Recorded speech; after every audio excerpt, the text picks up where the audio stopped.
um, play us out, in the words of Bill O'Reilly, as we do it live. Help us segue into the next section about what's actually happening on the ground. Well, there's so much to respond to. I'm wondering your guys' thoughts on this, big, a lot of attention being paid to Hamas turning over the remains of the Bibas family, 9-month-old Kafir Bibas, and his 4-year-old brother Ariel. So Hamas returns their remains. It's been a huge controversy tried to be made out of this.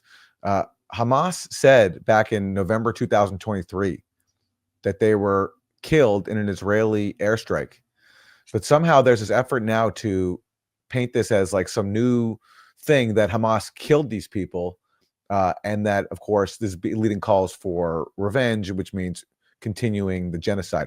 The House Foreign Affairs Committee, controlled by Republicans, put out a statement saying that Hamas executed these children in cold blood, even though, again, there's no evidence for that. And what we do have is Hamas claiming that and they said this back then, in November 2023, that an Israeli strike killed them, which we know has happened many times because Israel was carrying out indiscriminate bombing of Gaza, and also on October 7th employed the Hannibal Directive, and we know that that has killed Israelis on October 7th and ever since. But now the Israeli government claims that they've done their own forensic examination of the remains of these two children, and this is what the IDF said. According to the assessment of professional officials, based on the intelligence available to us and forensic findings from the identification process, Ariel and Kafir Bibas were brutally murdered by terrorists in captivity in November 2023. Well, that's true if you accurately describe the IDF as terrorists, because the IDF is who almost certainly killed them. And there was never any reason for Hamas or whoever who was holding them. I think they actually weren't taken to Gaza by Hamas, but by another group, and held by another group. There's some confusion about not everyone was taken to Gaza as part of a plan. There was some chaos on October 7th because the Israeli defenses collapsed so quickly. But what we do know is that Hamas offered to return all the civilians the next day. And that's something that has even come out in the Israeli press. The families of many of the Israelis have said that we learned that Hamas told the Israeli government, we'll return everyone the next day, and the Israeli government turned that down because they wanted a war. And the bombing, all the captors who've come out have said, or most of them that I've seen accounts have said, the thing that terrified us the most was the Israeli bombing. That was the thing that was going to kill them. And it did kill, by estimates I've read in the Israeli media, about 29 at least of the captives. Hamas has given a higher number at times, but they gave that number in the midst of the bombing when they couldn't necessarily verify things and communicate and move around Gaza easily to find out what was going on.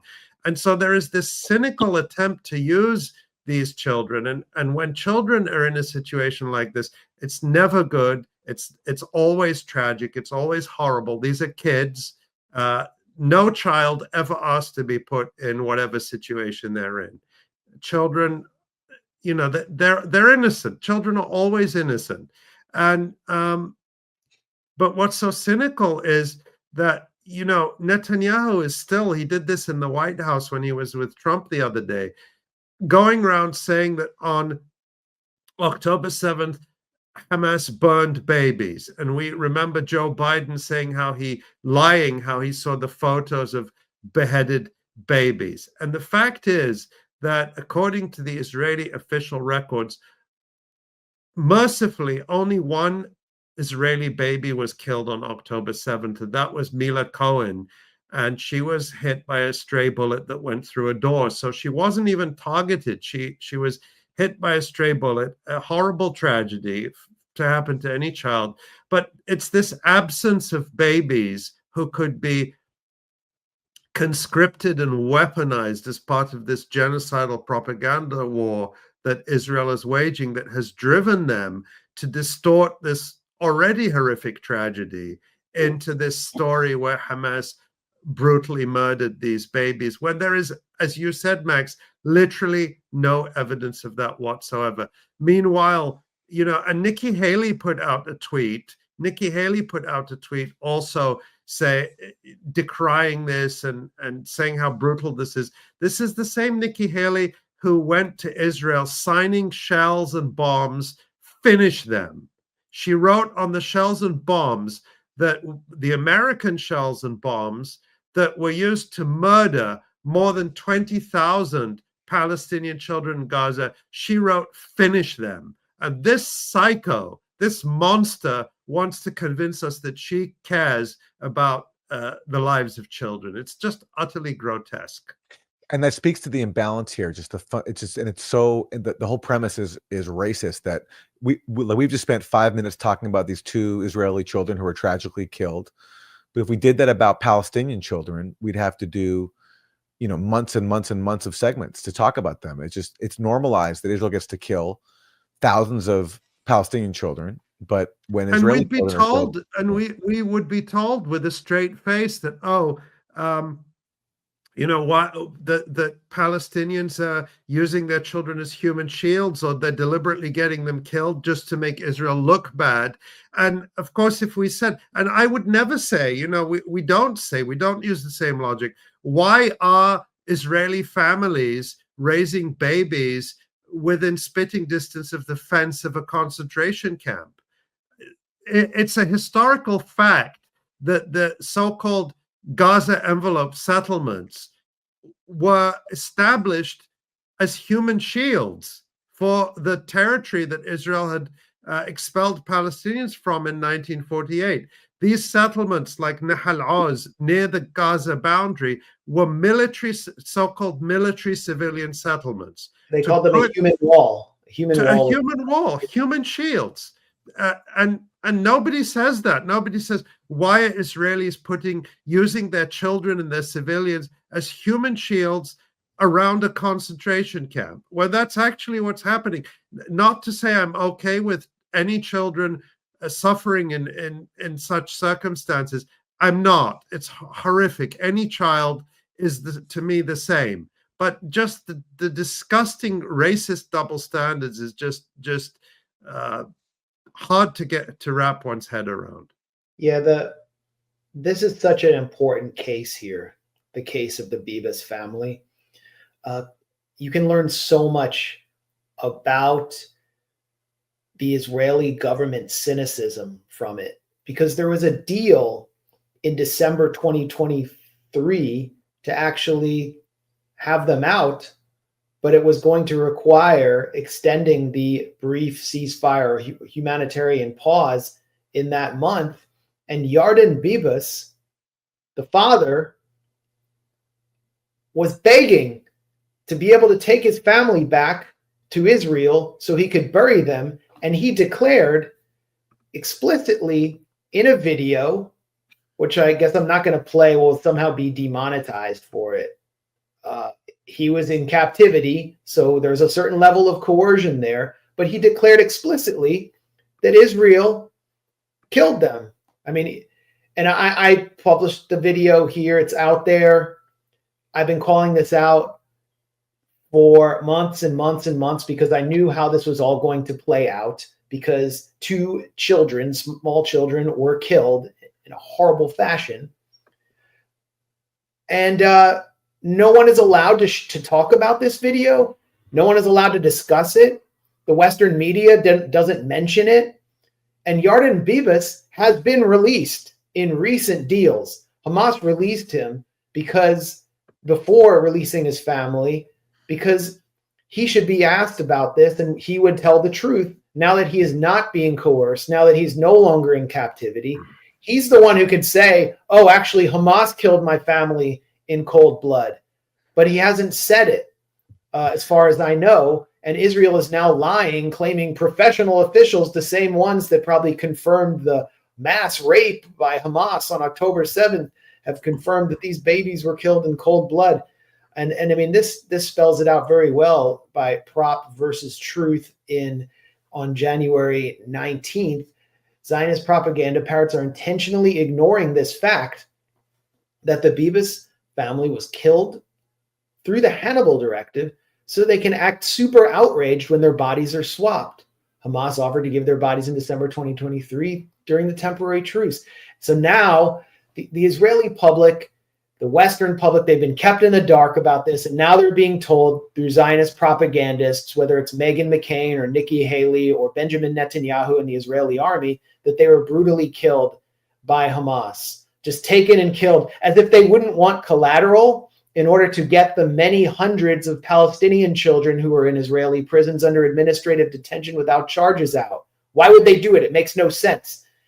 And then you have like just the pattern, the extensive pattern of Israel killing captives in Gaza, Israel killing Jewish captives in Gaza. As many as 40 of them have been killed. This is Noah Don, who is one of the leading voices of the kind of hostage yellow ribbon families in Israel, declaring on Israel's Channel 11, her uncle, Ofer Calderon, was in Gaza. We are being killed by the Hannibal procedure. Those are her words. My cabinet, my prime minister, my defense minister are carrying out operations on my family, on men and women who are kidnapped from their homes. The Hannibal procedure. We understand that we are killing our people. I mean, there have been many high-profile incidents of Israel indisputably killing Israeli captives. Remember when 3 captives broke out waving a Hebrew banner to Israeli troops, and the Israeli troops shot them and even pursued them and killed them execution style because they thought they were Palestinian. This is a Reuters headline. Israeli troops killed hostages, mistaking their cries for help as ambush. Military. An Israeli investigation confirmed that they killed 3 others through airstrikes, just as they killed the Bibas family. And Israel says high probability its own airstrike killed 3 hostages in Gaza last November. And Hirsch Goldberg Polin, who's one of the few hostages killed by Hamas or the Al-Qassam brigades because Israeli troops were advancing and attempting to break him out by force, had actually warned in his own video from captivity that the airstrikes had nearly killed him many times. Noah Argamani, another hostage, former captive, said the same thing, that 2 of her, 2 Israelis who were being held with her were killed by Israeli airstrikes. So, I mean, the evidence is pretty clear. Israel chose bloodlust over getting the captives out. Yeah, and Max, even if we disregard the video from Kfir Bibas and disregard, anything else, it's certain that Israel could have gotten all these people out if they had agreed to extend the truce. Remember that 9-10-day truce at the end of November 2023, when 100 Israelis were sent home from Gaza. And they had the option to extend it. Hamas wanted to extend it and get all these people out because protecting them was an enormous burden. It was extremely difficult to protect them. They wanted to keep the military POWs, but they didn't want to keep women and children and babies and so on. And they could have gotten them out but Israel was determined to go back to genocide. They thought at that point that their genocide would succeed, and that was their priority, not getting these people out. I don't know if we have time to show this very brief video. It's like 30 plus seconds. Maybe you already showed it on a previous show of Yoav Gallant, who is the Israeli defense minister, on October 7th, and for the first year or so of the genocide, admitting the use of the Hannibal Directive on national Israeli television just a week or 2 ago. Yeah, well, I got it right here. Well, I'll show like a even shorter version of it just to illustrate your point. Was the order given to use Hannibal Directive? I think tactically in some places it was. In other places it wasn't, and that was a problem. Well, yeah, so is the problem there that it wasn't used everywhere? I think that's what, I mean, that's what I interpret what he's saying. Yeah. But I mean, the important thing here is he's not the first one to say this. We have so many confirmations of the use of the Hannibal Directive. There have been these sort of post-mortems done by the Israeli army where it's come out in the Israeli media that the Hannibal order was given, specifically using that word. But I think Yoav Gallant is the highest ranking official to confirm that the Hannibal Directive was used. So from October 7th, they were trying to kill their own captives, and they continued trying to kill them throughout the genocide, either deliberately or I think just because they didn't care. You know, it's like in some of the cases, and this could have been the case with the Bibas family, that they were just killed unintentionally because the bombing was so indiscriminate. But the point is they were willing to let them be killed. They didn't care enough, and they were willing to they had all these schemes to flood the tunnels and gas the tunnels and all this stuff that never really worked. But with the idea, you know, you had families, all this was being discussed in the Israeli media, that, oh, we're going to flood the tunnels and gas the tunnels, and the families of the Israeli captives were saying, wait a minute, what if our loved ones are in those tunnels? And basically it was like, well, we don't care. Well, and several Israeli soldiers, including Ron Sherman, who were held captive in Gaza, were gassed to death when they attempted to fill the tunnels with diesel gas. So Israel was gassing Jews to death in Gaza. And his mom confirmed that. His mother confirmed it, and you know, an Israeli publication, 972 Mag, has a long piece about it. But this was confirmed long ago. Look up Ron Sherman.